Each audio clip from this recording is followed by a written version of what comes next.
శ్రీ మహాగణాధిపతయే నమః. ఐం మహాసరస్వత్యే నమః. శ్రీ లలితాంబికాదేవ్యే నమః. ముందుగా ప్రేక్షక మహాశయులకు ఈ క్రోధీనామ సంవత్సర ఉగాది పండుగ శుభాకాంక్షలు తెలియజేస్తూ, అలాగే ఈ 2024 క్రోధీనామ సంవత్సరం ఉగాది పండుగ నుండి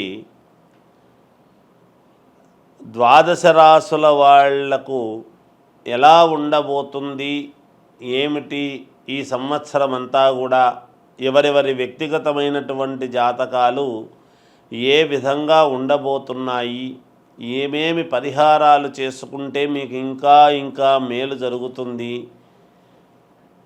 అనేటువంటి విషయం గురించి ఇప్పుడు మనము తెలుసుకుంటూ ఉన్నాము. ఉగాది పండుగ వచ్చింది అని అనగానే అందరూ కూడా రాశి ఫలాల యొక్క మా వ్యక్తిగతమైనటువంటివి ఎలా ఉన్నాయి అని ఎదురు చూడటమే అందరికీ కూడా ఒక ఆనందము ఉంటుంది. అందుకని వాటి గురించి ఇప్పుడు నేను తెలియజేస్తున్నాను. కర్కాటక రాశి పునర్వసు నక్షత్రము 4వ పాదము, పుష్యమీ నక్షత్రము 4 పాదాలు, ఆశ్లేష నక్షత్రము 4 పాదాలు కలిసి కర్కాటక రాశి అవుతుంది. ఈ రాశి వారికి ఆదాయము 14, వ్యయము 2, రాజపూజ్యత 6, అగౌరవము 6. కర్కాటక రాశి వారికి ఈ సంవత్సరము మామూలుగా చంద్రుడు ధాన్యాధిపతి అయినాడు కనుక కర్కాటక రాశి వారికి మీరు మనస్సులో చంద్రుడి యొక్క అనుగ్రహము చాలా విపరీతముగా ఉంటుంది మీకు. కాబట్టి మీరు మనస్సులో సాయంకాలము పూట గనక మీరు చంద్రుడు వచ్చినప్పుడు మీరు నిర్ణయాలు తీసుకున్నారు అంటే మీ నిర్ణయాలు తప్పకుండా విజయం వైపు మీరు అడుగులు వేయడం జరుగుతుంది.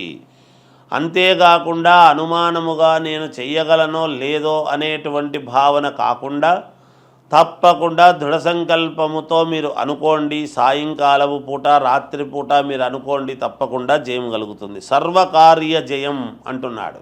ఈ సంవత్సరం మీకు గౌరవము, కీర్తి ప్రతిష్టలు, ధనలాభం, ఆకస్మిక యోగం అనేటువంటిది ఉన్నది. ఆ యోగం ఎటువంటిదైనా కావచ్చుగాక. మామూలుగా ఆకస్మిక ధనలాభం అని చెప్తాం, ఇక్కడ ఆకస్మిక యోగం అనేటువంటిది ఉన్నది. పలుకుబడి పెరుగుతుంది, ధాన్య వృద్ధి, స్నేహితులతో అనుకూలం అనేటువంటిది ఉంటుంది. ఈ సంవత్సరము శుభకార్యాలు చేస్తారు. కోపము అధికముగా ఉంటుంది. కోపమున్న చోటనే మరి ప్రేమ ఉంటుంది కాబట్టి కోపం అనేటువంటిది అధికముగా ఉంటుంది మీకు.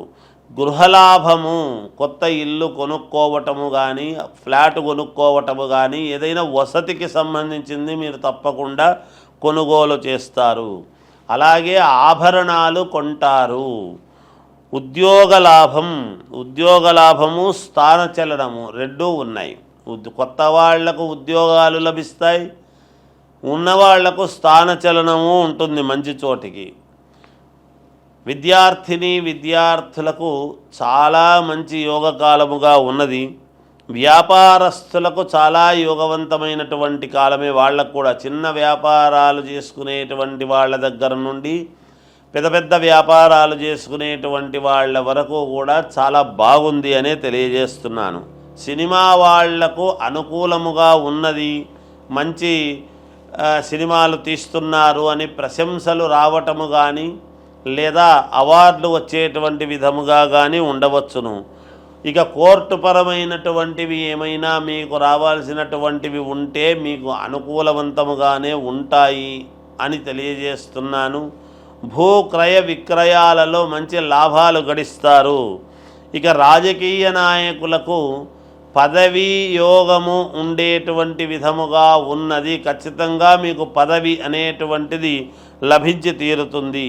ఇంకా మెరుగైనటువంటి ఫలితాలు మీరు సాధించాలి అని గనక అనుకుంటే ఆంజనేయ స్వామికి ఆకుపూజ లాంటివి చేయించండి, మీకు తప్పకుండా మేలు జరుగుతుంది. క్రోధీనామ సంవత్సర ఉగాది పండుగ ఏమిటి? క్రోధీనామ సంవత్సరం అంటే ఏమిటి అంటే ఈ సంవత్సరము పేరులో మామూలుగా క్రోధి అనంగానే అంతా క్రోధము అనేటువంటిది కోపము అనుకుంటాము. అది ఉంటుంది, వాస్తవమే. క్రోధము ఉంటుంది, కోపము ఉంటుంది. కోపాగ్ని, క్రోధాగ్ని అంటాం మనం. అంటే కొన్ని చోట్ల అగ్ని కీలలు అనేటువంటివి కూడా రావటము జరుగుతుంది అనేటువంటిది కూడా ఉంటుంది. కానీ మరి ఓం ప్రథమములోనే మనం ఈ మాట చెప్పుకుంటున్నామే అంటే మరి పేరును బట్టే కదా జరుగుతుంది ఏదైనా.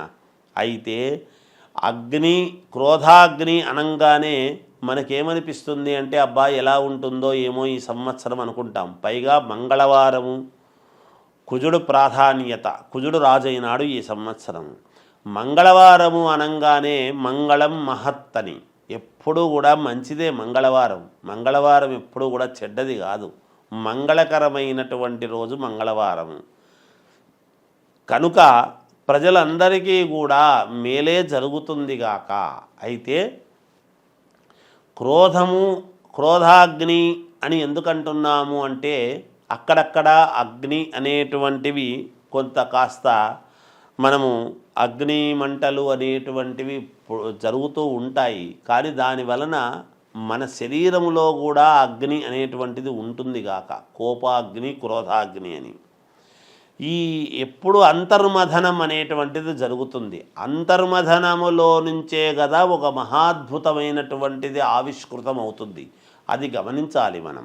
అందుకని ప్రజలు ఎవరు కూడా ఆందోళన చెందాల్సినటువంటి పనేమీ లేదు. కుజుడు రాజైనటువంటి దాని వలన ఏమిటయ్యా లాభం అంటే భూములకు చాలా విలువ పెరుగుతుంది, రుణాలు బాగా చేస్తారు, అప్పులు చేస్తారు, కానీ అప్పులు తీర్చుకుంటారు కూడా. మరి అప్పు తీరాలంటే కూడా ధనమే కదా రావాలి. మరి దానికి కూడా మరి కుజుడు అనుకూలించాలిగా. కాబట్టి ఒక చోట పెద్ద అప్పు చేయటము, చిల్లర అప్పులన్నీ తీసేయడము జరుగుతుంది గాక. భూములకు విలువ చాలా పెరుగుతుంది గాక. అంతేకాకుండా ఎర్రటి ధాన్యానికి మంచి గిరాకీ, విలువ పెరుగుతుంది. అలాగే ఈ సంవత్సరము మాంగళిక దోషాలు, కుజదోషాలు ఇవన్నీ ఉండేటువంటి వాళ్ళు విపరీతముగా పూజలు, కార్యక్రమాలు చేసుకోవటం అనేటువంటిది జరుగుతుంది. ఈ సంవత్సరము కుజుడికి ప్రాధాన్యత అంటే సుబ్రహ్మణ్యేశ్వర స్వామికి ప్రాధాన్యత అనేది మనము గమనించాలి. సుబ్రహ్మణ్యేశ్వర స్వామికి ప్రాధాన్యత అంటే ఏమిటి అంటే సంతానాన్ని ఇవ్వవలసినటువంటి వాడు కూడా సుబ్రహ్మణ్యేశ్వర స్వామి. వివాహము కావాలి అంటే కుజుడి యొక్క ప్రభావమే. అందుకే వివాహాలు అనేటువంటివి ఇప్పుడు మామూలుగా మౌఢ్యమే అది ఉండేటువంటి దాని వలన ఇప్పుడు జరగవు, కానీ ఆగస్టు తర్వాత విపరీతమైనటువంటి పెళ్ళిళ్ళు జరుగుతాయి. సంతానము అనేటువంటిది కూడా విపరీతముగా పొందుతారుగాక. అక్కడక్కడ అకాల వర్షాలు అనేటువంటివి కురుస్తాయిగాక. అగ్నికీలలు అనేటువంటివి అక్కడక్కడ చెలరేగుతాయిగాక. ఇవన్నీ ఉంటాయి. పాముల యొక్క ఉత్పత్తి కూడా చాలా పెరుగుతుంది అనేటువంటిది కూడా ఉన్నది. ఇది ఐశ్వర్యము కొన్ని చోట్ల కొంత ఏదో ఐశ్వర్య నష్టం అనేటువంటిది కూడా ఉన్నది.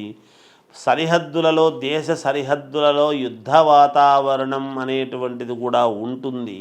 ప్రజలందరూ కూడా ఆలోచనతో కూడినటువంటి నిర్ణయాలు తీసుకుంటారు. అంతర్మథనమయ్యి ప్రజలందరూ కూడా కోపముతోనే ఉంటారు. కోపము దేనికి అంటే ప్రజలకు నష్టము కలిగించేటువంటి పనులు జరిగినప్పుడు కదా కోపం ఉంటుంది. మరి కోపములో, ఆవేశములో క్రోధాగ్ని అని అంటున్నాము కదా, దాంట్లో ఆలోచనాత్మకమైనటువంటి నిర్ణయం తీసుకోవడానికి గల కారణం ఏమిటి అంటే దేహపీడాకారకుడైనటువంటి శని మంత్రి అయినటువంటి దాని వలన బుద్ధికి పని చెప్పటం అనేది జరుగుతుంది గాక. అందుకని ఆలోచనాత్మకమైన నిర్ణయాలు తీసుకొని ప్రజలందరూ కూడా సంతోషముగా ఉండటానికి కావాల్సినటువంటి ఇవి చేసుకుంటారు. స్వక్షేత్రములో శని ఉన్నందువలన శని ఇవ్వవలసినటువంటి యోగాలు అందరి జాతకాల్లోనూ మంచి జాతకాల్లో మంచి చోట ఉండేటువంటి వాళ్ళందరికీ కూడా మేలే చేస్తాడు అనేటువంటిది కూడా తెలియజేస్తున్నాను. అలాగే చంద్రుడు ధాన్యాధిపతి అయినటువంటి దాని వలన బియ్యము బాగా పండిస్తారు రైతులు.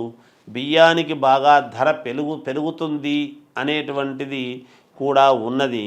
అందరూ కూడా మనస్సుతో, చల్లని మనస్సుతో ఆలోచన అనేటువంటిది కూడా తీసుకుంటారు ప్రజలు. ఇది ఉగాది పండుగ యొక్క సారాంశము. ఇక ఈ ఉగాది పండుగలో కొన్ని ఇవి జరిగేటువంటి ఇది ఉన్నది. రైతులకు కొంతవరకే మేలుగా ఉంటున్నది, చాలా బాగుంటుంది రైతులకు అని చెప్పేటువంటి అవకాశము లేదు. కేంద్ర రాష్ట్ర ప్రభుత్వాలు సన్నిహితముగా ఉంటూ పాలన చేస్తారు అనేటువంటిది ఉన్నది.